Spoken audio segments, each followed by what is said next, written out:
Hello दोस्तों, कैसे हैं आप सब लोग? बढ़िया हैं। तो लास्ट का जो आपने वीडियो देखा होगा उसमें हमने पढ़ा था what is cost and characteristics of cost. लागत क्या पढ़ी थी हमने? क्या होती है लागत? लागत या परिव्यय किसी भी वस्तु या सेवा को क्रय करने के लिए जिस राशि का त्याग किया जाता है वो त्याग की राशि क्या है? लागत है। तो इसी सीरीज़ में आगे आज हम पढ़ेंगे व्हाट इज कॉस्टिंग। कॉस्टिंग क्या है? कॉस्टिंग को हिंदी में क्या कहा जाएगा? परिव्यांकन या लागत निर्धारण हिंदी में बोलते हैं। अब परिव्यांकन क्या है? अब देखिए, हमने कल पढ़ा था कि लागत कोई भी संस्था है, कोई भी व्यवसायिक संगठन है, और व्यवसाय संगठन कौन से होंगे? जो किसी वस्तु या सेवा का निर्माण या उत्पादन करते हैं, यानी मैन्युफैक्चरर कंपनीज। वो लोग अपने प्रोडक्ट की कॉस्ट निकालेंगे।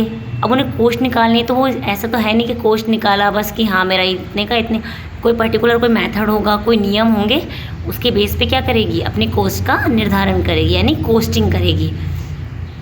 तो परिव्यांकन लागत निर्धारण करने की क्या एक प्रविधि है। और कोई भी व्यवसाय जानना चाहता है कि उसकी वस्तु की लागत क्या है, तो उस वस्तु की लागत को जानने के लिए जिस प्रविधि का यूज़ करता है उसे क्या कहते हैं? परिव्यांकन कहते हैं। तो हमें समझ में आया परिव्यय क्या होती है? लागत। और परिव्यांकन होता है लागत या परिव्यय निर्धारण। अब हमने ऊपर एक वर्ड देखा प्रविधि। कॉस्टिंग प्रविधि है, तो प्रविधि कैसे है?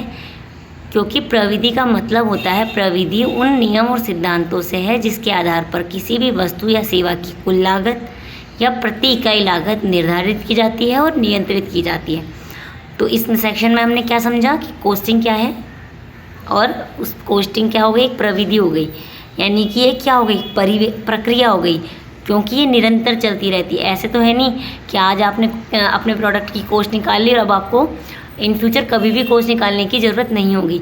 जब तक आप प्रोडक्शन करोगे तब तक आपको अपने प्रोडक्ट की कॉस्ट निकालते रहनी पड़ेगी। इसलिए ये क्या है? एक निरंतर चलने वाली प्रक्रिया है। और इसे एक प्रक्रिया, जो परिव्यांकन क्या प्रक्रिया हो गई, लेकिन उसका रिजल्ट क्या होगा? उसका रिजल्ट होता है परिव्यय।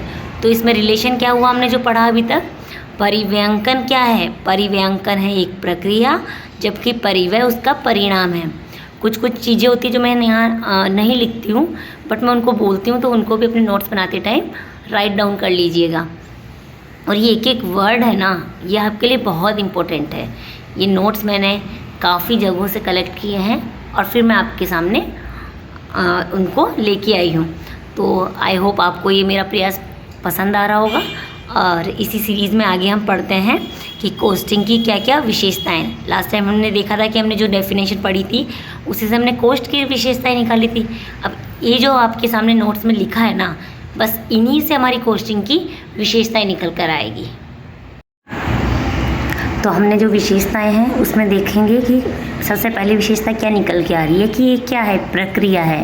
प्रक्रिया क्यों है? क्योंकि निरंतर, एक तो प्रक्रिया तो है पर कैसे प्रक्रिया है? निरंतर चलने वाली प्रक्रिया है। उसके अलावा ये प्रविधि है, लागत ज्ञात करने की प्रविधि है, यानी नियम एवं सिद्धांतों का क्या एक समूह है जिसके द्वारा हम लागत ज्ञात करते हैं, नियंत्रित करते हैं। नियम एवं सिद्धांतों का पुंज है। इट मीन्स जो भी कोई संस्था है जिस भी प्रविधि का यूज़ करेगी, वो प्रविधि का यूज़ किस आधार पे करेगी कि हमारा जो प्रोडक्ट है उसमें जो वस्तु या सेवा है उसकी प्रकृति कैसी होगी।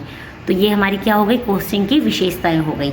अब हमने कॉस्ट पढ़ लिया, कैरेक्टरिस्टिक्स ऑफ कॉस्ट पढ़ लिया, कॉस्टिंग पढ़ लिया, कॉस्टिंग की कैरेक्टरिस्टिक्स भी पढ़ ली। अब हम पढ़ेंगे कॉस्ट अकाउंटिंग।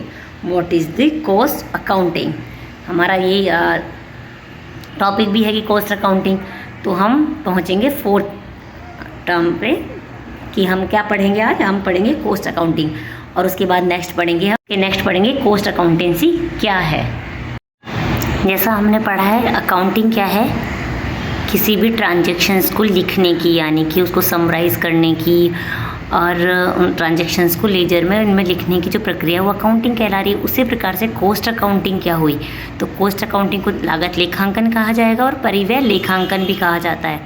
अब आप देखिए कि हमने पढ़ा कि लागत पढ़ी हमने, फिर हमने पढ़ी कि जो लागत ज्ञात करने की प्रविधि है उसे कहा गया कॉस्टिंग। अब कॉस्टिंग हमने जो ज्ञात की, उसी कॉस्टिंग को वैज्ञानिक आधार पर विधिवत रूप से स्थापित करके लिखित प्रक्रिया जो होगी, यानी कि कॉस्टिंग हमने किसी भी प्रविधि किसी भी नियमों का यूज़ किया होगा, हमने कोस्टिंग निकाली होगी। अब कोस्टिंग निकालने के पश्चात उनको अगर हम उसको लिखित रूप प्रदान कर देते हैं तो वो कॉस्ट अकाउंटिंग कहलाता है, यानी लागत लेखांकन कहलाता है। आप लागत और लागत का निर्धारण मौखिक और लिखित रूप से कर सकते हो, किंतु जो लागत लेखांकन होगा वो हमेशा लिखित रूप में होगा, क्योंकि उन नियमों और प्रविधियों शर्तों को क्या किया जाएगा, लिखित रूप प्रदान किया जाएगा। कीथ डेविस ने जो परिभाषा दी है ना, वो एकदम सही परिभाषा दी है। उससे आप समझेंगे कि लागत लेखांकन क्या है, और इस परिभाषा में जो कुछ वर्ड्स दिए गए हैं वो आपके लिए बहुत महत्वपूर्ण है। इन वर्ड्स को हम आगे समझेंगे।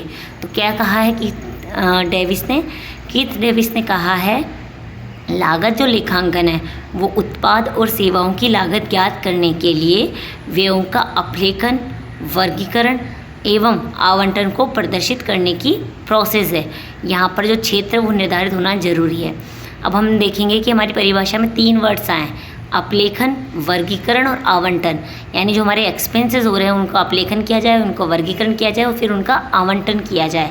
तो क्या है अपलेखन, क्या है वर्गीकरण, क्या है आवंटन, हम पढ़ेंगे। तो सबसे पहले पढ़ेंगे हम अपलेखन।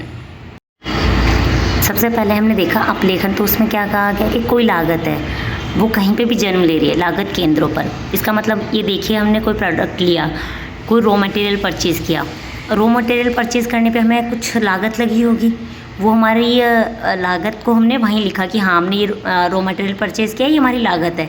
तो ये कहाँ पर उत्पादित हुई, हमारे वहीं पे प्रोडक्शन सेंटर पे। उसके पश्चात हमने या फिर कोई माल ऐसा किया कि हमने कहीं से बाहर से मंगाया है, हमें चुंगी कर देना पड़ा, ये भी हमारे एक प्रोडक्ट की कॉस्ट हुई। हो सकता है कि हमने माल को मंगाने के लिए, फैक्ट्री तक लाने के लिए कोई किराया दिया, वो भी हमारी लागत हुई। तो वो कहाँ पे वो हो रही है, जन्म ले रही है, यानी कहाँ पे क्रिएट हो रही है। तो उनका रिकॉर्ड रख लिया गया, उनको कुछ नाम नहीं दिया गया, बस हमने लिख लिया कि हाँ हमारे चुंगी कर इतना लगा, हमारी वेजेस ये लगी, हमारा रॉ मटेरियल परचेज़ किया हमने तो इसकी लागत ये आई। तो ये सब जो रिकॉर्ड रख रहे हो ना आप, वो हमारा अपलेखन होता है, यानी आपने उसको लिख लिया है। अपलेखन नाम से समझ आ रहा है कि आपने अब लिख लिया है। अब आपने लिख तो लिया है, लेकिन अब उसके पश्चात क्या करोगे, ऐसा है नहीं कि अब सारे खर्चे एक साथ नहीं होंगे। अब आप उसको क्या होगा, उसके नेचर के अकॉर्डिंग उनको डिवाइड करोगे। हो सकता है उनमें से कुछ कॉस्ट ऐसी हो जो सिर्फ मटेरियल से रिलेटेड हो, कुछ लेबर की होगी, कुछ उस पर ओवरहेड्स हुए होंगे। तो जो सामग्री की कॉस्ट है उसको सामग्री में, जो श्रम की है उसको श्रम में, और जिसके व्यय के लिए हुई है वो व्यय में डाल दी जाएगी। तो इन सबको छांटना या अलग करना वो क्या कहलाता है, वर्गीकरण कहलाता है, व्ययों का वर्गीकरण करना। अब इसके पश्चात जो संगठन है वो क्या करेगा, अपनी लागत को विभिन्न विभाग और शाखाओं में बांटेगा। अब विभिन्न विभाग और शाखाओं का मतलब क्या हुआ, इसका मतलब ये हुआ कि हो सकता है कोई प्रोडक्शन करने वाला जो संस्थान है उसके विभिन्न विभाग है जो एक प्रोडक्ट को तैयार करने के लिए अलग अलग कार्य कर रहे हैं, अलग अलग भूमिकाएं निभा रहे हैं। हो सकता है पंखा बनाने वाला जो कोई प्रोडक्शन करने वाली कंपनी है उसने डिपार्टमेंट्स डिवाइड किए हों कि जो पंखा बनाने का जो मोटर है वो अलग डिपार्टमेंट बनाएगा, इसकी पंखुड़ी अलग डिपार्टमेंट बनाएगा, इसकी वायरिंग का काम अलग करेगा, और इसका जो रॉ मटेरियल है उसका काम कोई अलग डिपार्टमेंट करेगा। तो अब इन खर्चों को अब पता तो चल गया कि लेबर से रिलेटेड कौन सा है, मटेरियल से रिलेटेड कौन सा है, लेकिन किस डिपार्टमेंट के कौन कौन से खर्चे हैं उनको डिवाइड करना क्या कहलाएगा, आवंटन कहलाएगा। तो हमें समझ में आया, हमने क्या देखा, अपलेखन और वर्गीकरण और आवंटन। अब जो हमारा जो कॉस्ट अकाउंटिंग है ना, उसके से रिलेटेड हमने ICWI है उसने एक परिभाषा दी है, और उस परिभाषा को क्या है सबसे ज़्यादा सही माना गया है, क्योंकि उसने कहा गया है कि उसकी परिभाषा में बताया गया है कि जो कॉस्ट अकाउंटिंग है वो उसका प्रारंभिक स्तर क्या है और उसका अंतिम बिंदु क्या है। तो हम देखेंगे कि ICWI ने क्या परिभाषा दी है।